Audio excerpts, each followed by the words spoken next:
هذه سبيلي أدعو إلى الله على بصيرة أنا ومن One of the things that I think اتبعني. is very important from my experiences on the inside and the lack of the brothers on the outside supporting us and keeping in contact with us and giving us the answers for the questions that we have.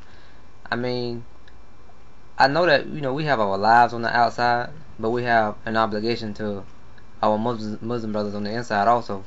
I've been out for only 9 months, and to a degree, I give them the support that I can give them. I know the things that they need. I know the things that they desire. I know some of the questions that they haven't been able to get answered. And since I've been out, I've put forth an effort to get that literature off the internet, get books sent in, because it's not like a barrier is in between them and us that's stopping us from doing these things. It's us on the outside, our lack of effort and putting our energy into, or our resources into, or our knowledge into helping those brothers, increasing their knowledge. They have classes on the inside. They have literatures on the inside. They have tapes and DVDs and CDs on the inside. But they can only benefit so much from a CD or a tape or a DVD.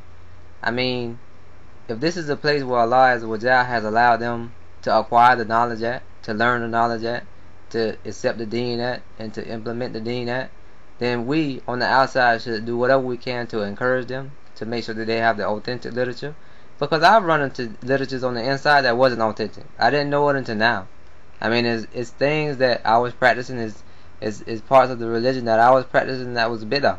And it was because I was only going on what we had on the inside as far as our literatures and as far as the explanation of those literatures that we had.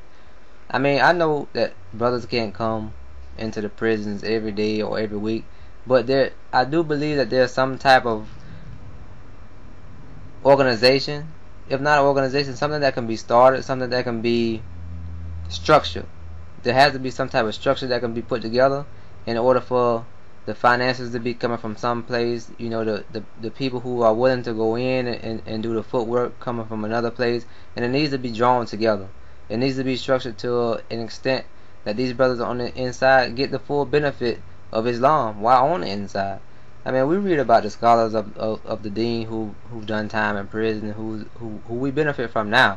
One of my favorite is Ahmad ibn Hanbal, because during the month of Ramadan, sometimes we will have to go out and to the suhoor in shackles and handcuffs, and that discouraged some of the brothers. But when we pass around the book, the Foundations of the Sunnah by Ahmad ibn Hanbal, it encourages us because we read about what he went through, and we read about him being confined, and we read about him being chained.